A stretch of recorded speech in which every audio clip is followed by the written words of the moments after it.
Hello, and thank you for joining us today for the SIPFA webinar on developing a commercial strategy.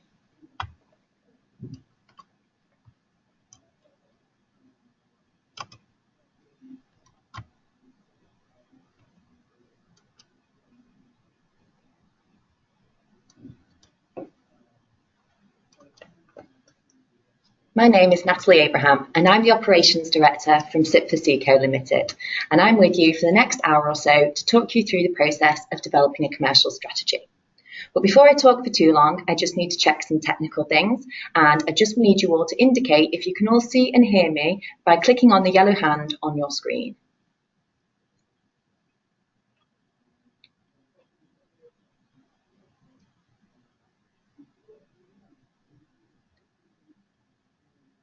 Fantastic. So hopefully that means you can all hear and see me. But if you do run into any technical difficulties throughout the duration of this webinar, then on your screens you will see a question section which you can use to raise any technical issues, and my colleagues here with me in the room will help you address those so you can keep on tuning into the webinar throughout.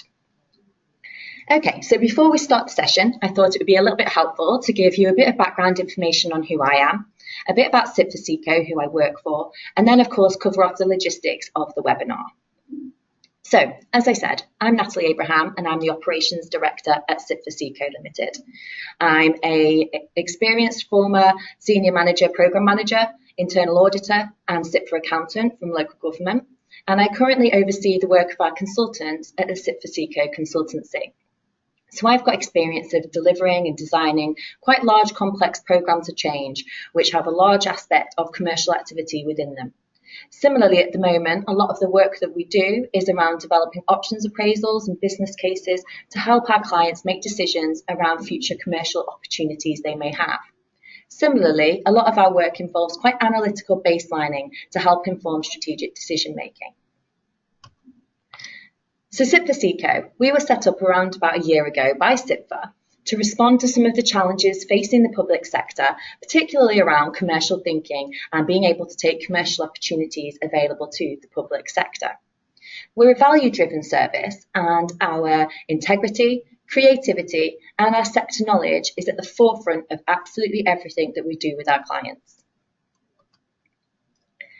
Obviously, this webinar is only really a brief overview around developing a commercial strategy, and I appreciate that this is quite a large topic. So if any of you have any questions or anything that you want to discuss with me in a little bit more detail outside of this webinar environment, then my contact details are on screen now for you to make a note of, as is the Seco website, where you'll find quite a few case studies and examples of commercial activity that you may wish to refer to.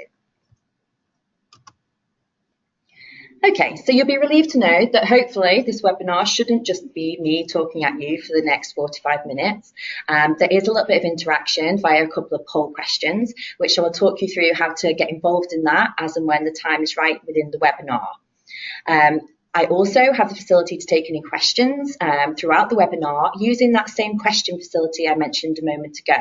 So if anything springs to mind that you would like us to pick up at the end of this webinar, just drop us a note through the questions section, and time and obviously my knowledge permitting, I will do my best to respond to all questions at the end.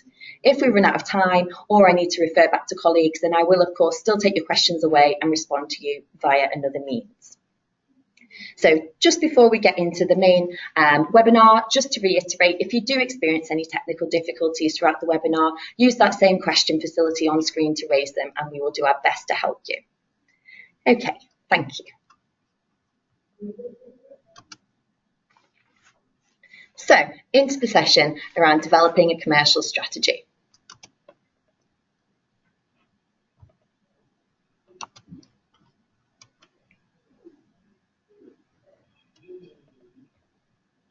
What I'm intending to cover today is an overview of why you should have a commercial strategy in place within your organisation, go through an approach of how you can develop a commercial strategy, and then a brief framework of how you can put that strategy into practice within your organisations. Now, I appreciate that many of you play different roles in your organisations, but hopefully throughout the webinar, you can pick up some hints and tips on either how you can lead the development of a commercial strategy, how you can contribute towards the development of a strategy, or simply how you can put the key factors into reality within your organisation when you're considering different types of commercial decision making. So why is being commercial relevant now? Commercial activity can be seen as an alternative to making cuts which are in response to budget pressures. There is no one-size-fits-all approach to being commercial, as we are going to discuss throughout the duration of this webinar. And commercial activity cannot be considered in isolation of other key factors, such as political considerations, any strategic direction of your organisation, and obviously the local context and demographic that your organisation is a part of. All of these factors need to be considered so that commercial activity is personalised to your organisation. Similarly, a scattergun or reactive approach to commercial activity may not necessarily pay off in the long run if you haven't taken a managed approach to thinking through all the risks and implications associated with being commercial, hence the need to develop a strategy. Whilst you simply can't argue that one size fits all for commercial activity, learning from others is always a great starting point. Reviewing others' case studies, successes and failures is always a great place to start. So as I mentioned, we have some case studies available on the wearc.co website, which you're more than free to take a look at. But another good reference point is the LGA publication of Enterprising Councils, which SECO helped rewrite a couple of months ago. So that is available on the internet. That document contains some fantastic case studies of lots of different types of public sector organisations that are at various points in their commercial journey. And there are a couple there around how to develop a commercial strategy and the benefits that the organisations have had from going through a managed process to developing such a document.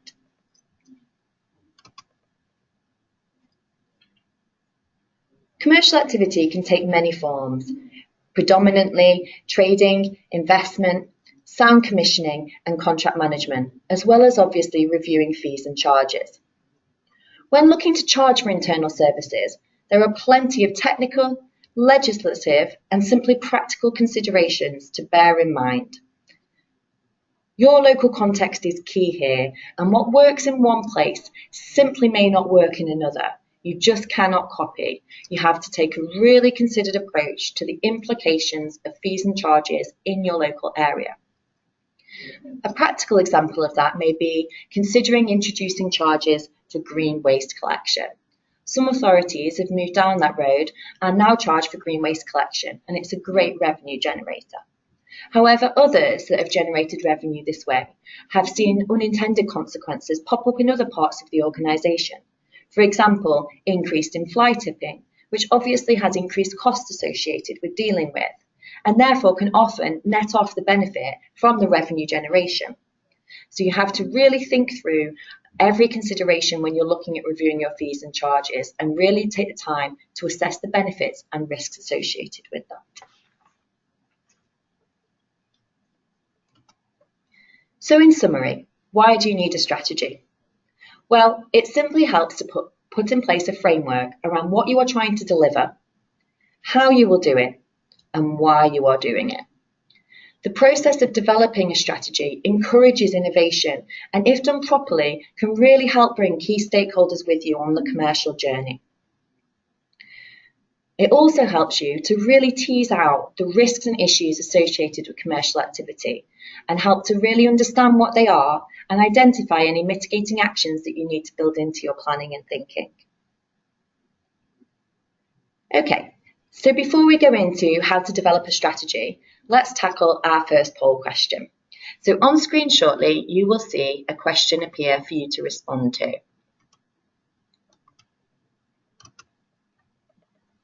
Okay, so you should be able to see on your screens now the question of whether or not you have a commercial strategy in place within your organisation.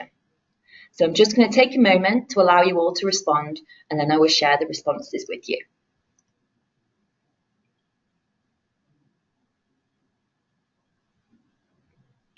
We're almost there, just one moment.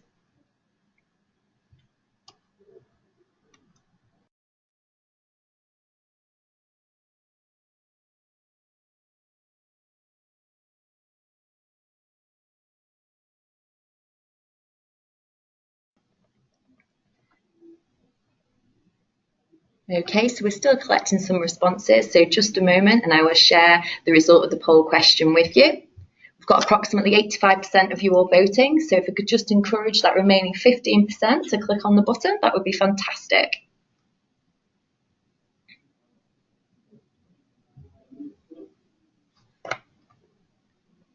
Okay, I'm going to close the poll now. And on screen, you should see the results of that poll question. So you can see there that the majority of you don't have in place a commercial strategy, but obviously a good proportion of you do. So whether you have a strategy in place or you want to review your existing strategy, this process that I'm going to talk you through is beneficial to ensure whether your existing or proposed strategy is fit for purpose. Okay, so where to start?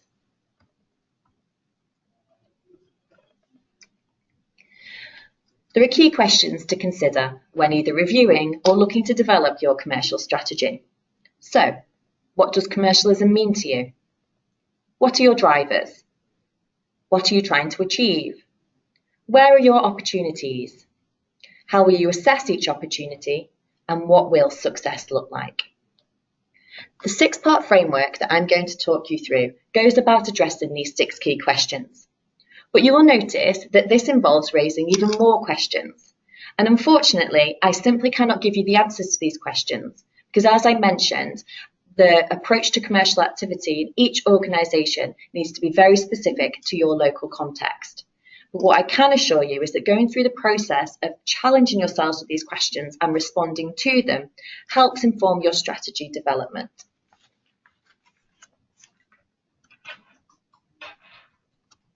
So, the 6 steps to developing a strategy, each of which we will go into a little bit more detail as we go on through the webinar. But as you can see, the 6 steps are simply define, engage, objectives, outcomes, opportunities, and evidence. Now, I do have to say at this point that a lot of what we may cover may strike you as the bleeding obvious, but a lot of the time the bleeding obvious is maybe what we overlook in terms of developing a commercial strategy. We tend to overlook some of the basics. So I'm not going to apologise for taking us through this quite basic process because I hope that it will start to challenge you in how your organisation is operating and how you can go about developing a meaningful commercial strategy. So in terms of define, that's important because you need to simply and clearly articulate what commercial means to your organisation. The process of engagement throughout your strategy development is imperative to make sure that your strategy is meaningful and really resonates with your stakeholders. Having clear and concise objectives from what you are looking to achieve from commercial activity is important to ensure that you're on the right track and that you can monitor whether you are delivering what you set out to achieve. Being clear on what outcomes the commercial activity needs to contribute towards is important to make it meaningful to your key stakeholders and end service users. Being able to identify and prioritise the opportunities within your organisation is important to be able to put a managed process around undertaking subsequent reviews and making your commercial strategy become a reality in your organisation. And finally, evidence. Being clear upfront around the level of evidence that you need to support any subsequent decision making is important to consider in the planning stage. So now we're going to take you through each of these 6 steps in a little bit more detail. So define. In my introduction, I touched upon commercial activity having many guises. So to some, it can simply be an annual review of your fees and charges. To others, it can mean becoming a commissioning and contracting organisation with lots of different trading companies and alternative delivery models delivering services to your service users. I guess strictly speaking, there is no right or wrong, obviously legal and moral considerations aside, but you need to be able to articulate what commercial means to you clearly and simply so as everybody understands what will be different in the short, medium and long term. Considering risks and issues now is imperative, so as action and mitigating factors can be factored into your planning. Going through this systematic consideration of key questions is key in helping you to define what being commercial means in your organisation. So engagement. Now, to my mind, this is probably the trickiest but most important stage of developing your strategy. And it's often a stage that we overlook in our eagerness to develop the strategy and get stuck into delivery. It's also often overlooked because it's difficult. It's difficult to meaningfully engage with people and get their input and demonstrate how you're considering their input. But you need to be clear on who you need to engage with and as part of developing this strategy and why. What is the value? So groups of stakeholders such as staff, members if applicable, the public and the wider market all need to be considered to ensure your strategy is fit for purpose. I will talk you through two of these stakeholder groups which I think it's imperative to engage with. So firstly, the wider workforce. Ultimately, with any major change, the success or otherwise is largely dependent on your staff buying into what you are doing.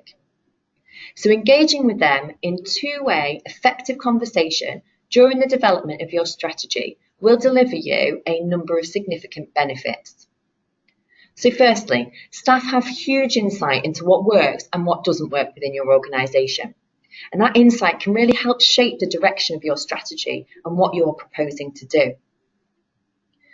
Culturally, engaging people in the strategy development stage really helps them buy into what you're doing and feel like they're a part of it and own it too. They can see how their contributions to the engagement process have directly influenced the end strategy and therefore the end practical rollout of whatever activity therefore follows. And finally, the exercise of engagement with your staff really does help identify any training needs, which can help inform training plans, which can really support the delivery of commercial activity. Other key stakeholders which are often overlooked, is the wider market.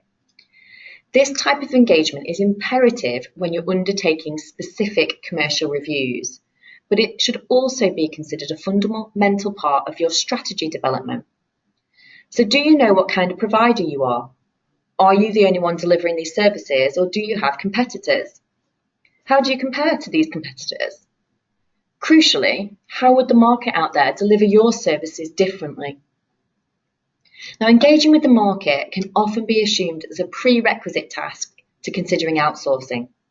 And for some of you, that may well be the case. You may be looking to become a commissioning and outsourcing organisation. But irrespective of that, this market insight really helps to inform the opportunities available to you and how you can maximise potential benefits by considering things differently. Remember, the wider market, the private sector, are commercial and operate in a profit-driven environment, and therefore becoming more commercial within the public sector, we can really learn from what they're doing out there. For example, I once worked on two business cases independently of one another, following the same type of methodology to establish what is the best delivery model for these services in the future. So one group of services was customer services and one was facilities management type services. And we went about developing really robust evidence-driven business cases to inform a recommendation through to members on what is the best solution for these services going forward. And at that point, it was only at a very late stage in our business case development that we engaged with the wider market, who told us unanimously that there were real efficiencies to be had by combining these services. There's real duplication that exists. There's real opportunity to improve the end service user's experience by combining these services together. And that led us to completely rewrite what we were intending to do and really approach the reviews in a completely and utterly different way. Now, obviously, had we engaged the market a lot sooner, we would have been able to tap into those additional benefits a lot earlier and know what they were to help shape our thinking. So the point is, engaging with a wide range of stakeholders as part of your strategy development can really pay dividends in the long run.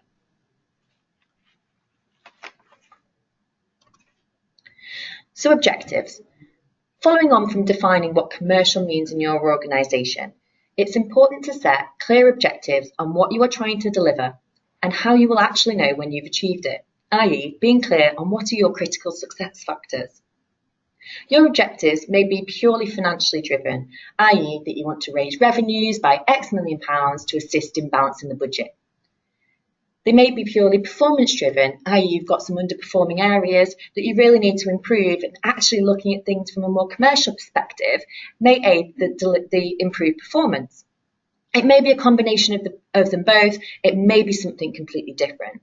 But either way, you need to know how to measure your objectives and critically whether you're deviating from them at any point in your delivery. So before we discuss outcomes, I'm going to open up the second and final poll question. So if you bear with me 1 second, on your screen you should see a question popping up for you to respond to, which is asking whether within your organisations you have an outcome framework in place. So this question's live now, so we'll just give you a moment to respond to it so we can collate your responses.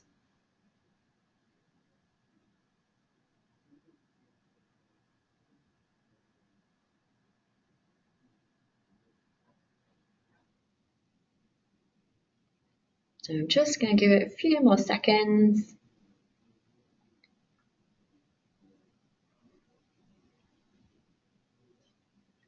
Okay, I'm going to close the poll now. Okay, so on screen, you should be able to see the results of that poll, which is more or less 50-50. We'll say 60-40 though, that's far more accurate. Given I'm an accountant, it's best to be accurate. Okay, so it's a mixed bag though is the point. And obviously some of you do have a corporate outcome framework in place, which is excellent, but some of you don't.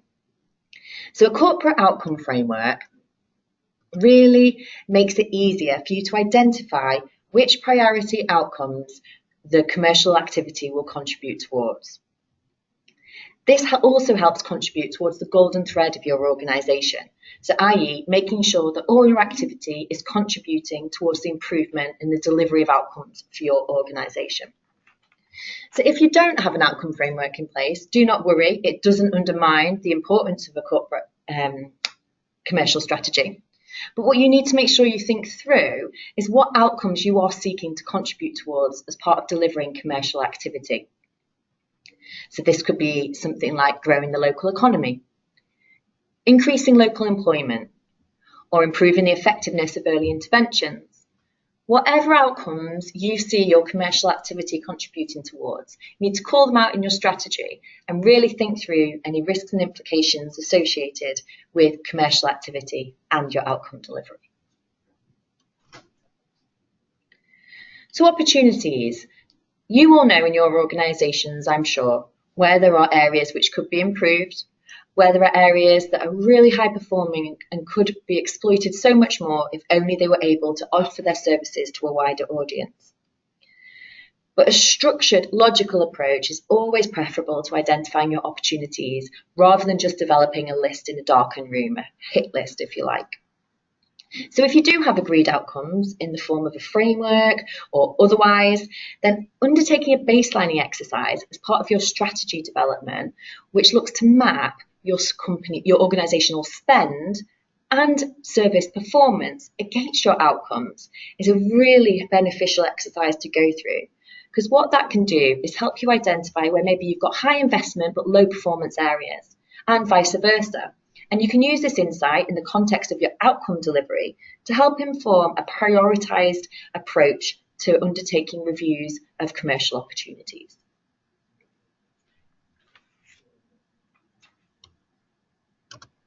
Now finally, moving on to evidence. When you're considering commercial opportunities, it's important at the strategy stage to map out what the different decision points and governance points could be for each type of decision. So I'm sure in your organisations, this could include officer type decisions, maybe member decisions if you're in a local authority, board decisions if you're in a spin-out or other type of organisation. And it's really important to agree the evidence base upfront that is required to support the decisions being made.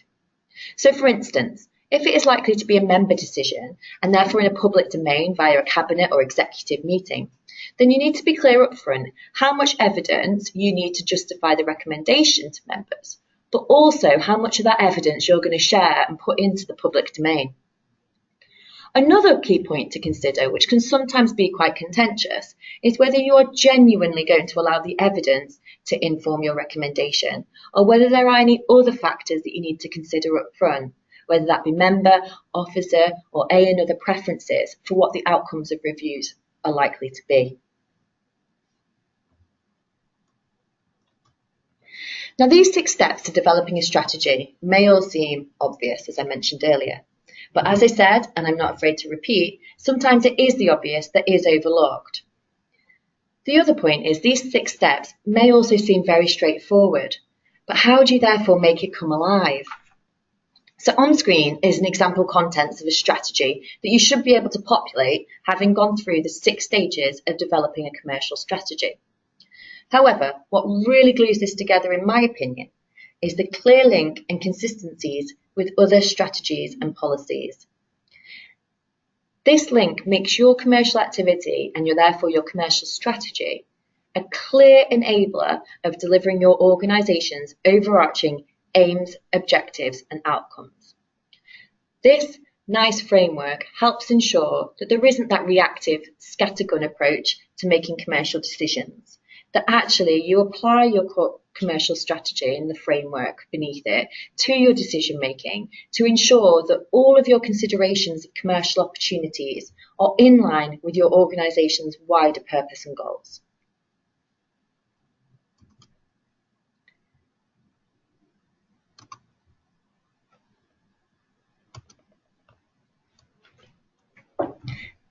Now, I have never been one for over-strategizing. It's putting this into practice that really counts.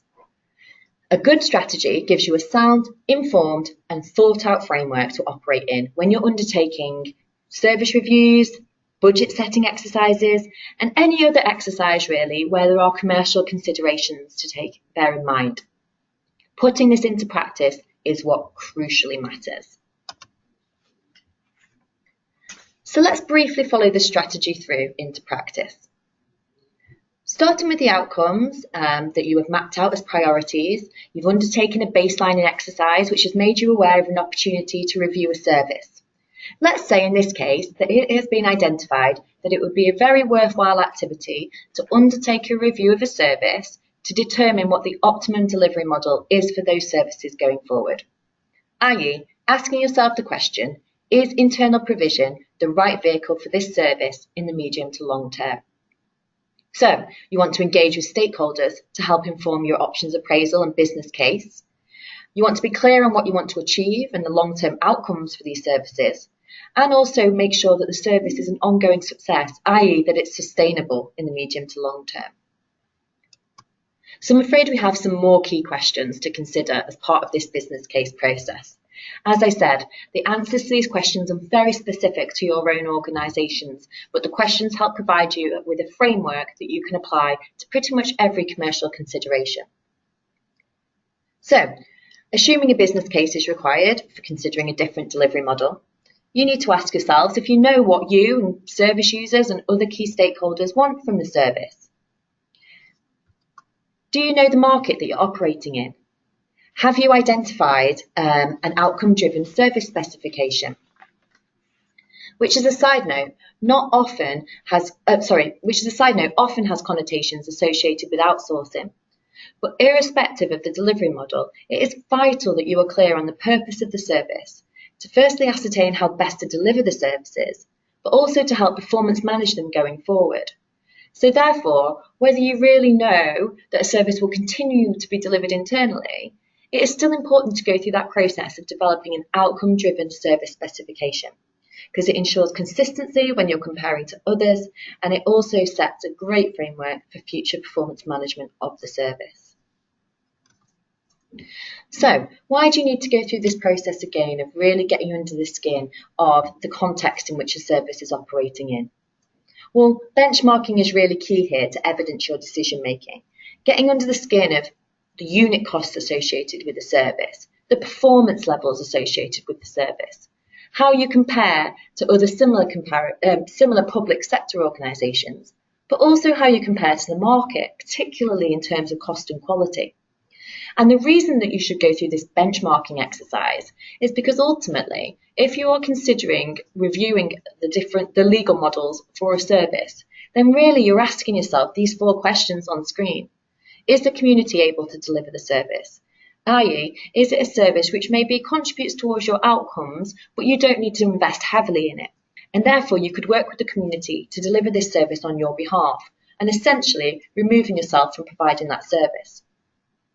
Is there a buoyant market already established out there which compares favourably in terms of cost and quality to your internal provision? And therefore, we really need to look a little bit more around the potential for outsourcing a service. Is there potential to integrate the service with other partner organisations, i.e. your market analysis has identified other private or public sector operators who are looking to achieve the same things you are with your service delivery, but you think you would benefit from joining those services up and really creating economies of scale? Or actually, is the fourth option the most appropriate? I.e., there's an immature market, you are a good deliverer, you have good unit costs, you have good performance, and therefore actually the best option going forward would be for you to stimulate the market and essentially create a trading arm or any legal model able to trade outside of your current organisation to really capitalise on the benefits available to you for that service. So why all these further questions? Well, ultimately, as part of undertaking this type of review, you're looking to develop an evidence-driven business case. And getting to that point means applying a structured approach to your decision making. Now, the approach on screen is SECO's approach to developing an evidence-driven business case. And this approach on screen ensures collaboration with key stakeholders throughout the development of a business case. This means that you're able to bring people with you culturally on the journey of change, but you're also able to benefit from the unique insight that these different stakeholders have, whether that be the market, your staff, your customers, whomever it might be, and you can really use that insight to shape the direction of your business case. As you can see on screen as well, there are also different types of data sets that you would need to compile and review and understand as part of a business case production. So this is really where you would do your benchmarking around costing, so really getting under the skin of the finances and performance of a service and comparing them to others out there, all to help inform what the potential options are available to you, but also to ensure that the recommendation is robust and it's evidence-based and that you've done your best throughout the process to bring your key stakeholders with you. So as you can fathom, this type of approach, which is collaborative and evidence-driven, requires considerate dedication and resource from your organisations. But what we need to bear in mind is that investment in upskilling your staff and engaging with the workforce, as well as maybe bringing any technical support that you may need throughout a process, pays dividends in the long run. Really working to understand your staff and other key stakeholders' perspectives, really working with them to demonstrate you're investing in them, helps make what people who can be sceptical around commercial within the public sector really understand why your organisation is going down that path. Equally, what you really cannot do, and we've seen time and time again whilst I've been at SECO, is there's a case to set up a trading company on a service that's maybe been internal for the last 20, 30, 40 years. And it's operated really well as an internal service, and therefore there's an assumption that it'll operate really, really well outside of the organisation. And it's simply not the case. Operating in a commercial environment requires a lot of different skills to operating within an internal department. And you need to support people to get to that point so that they can help make the department become a successful trading company for the long run. Okay, so I want to thank you for listening today. And I appreciate that this was a whistle-stop tour. But if you are already on the journey or you have a commercial strategy already in place, it's always worth considering undertaking a health check review. This ensures that your strategy is not only correct, complete, effective, but that the actions that you're undertaking on the ground are in line with that strategy. Now, undertaking a health check simply means applying the same questions that I've discussed through with you around the approach to developing a strategy and asking whether your existing strategy and the actions on the ground are really adhering to that. So obviously, conducting a health check is very relevant to those of you who indicated that you already had a commercial strategy in place. As I said at the beginning, this is a very quick guide through what is a vast subject matter. So obviously, if there's anything that you want to pick up with me outside of this webinar, then on screen again, you can see my personal contact details as well as SECO's website and group email. Feel free to drop us an email on any topic relevant to commercial activity, and we will do our best to help you. Now, that concludes the webinar content. So what I'm going to do now is take a moment to just review whether we've had any questions and see if I can actually answer any of them. So bear with me one moment.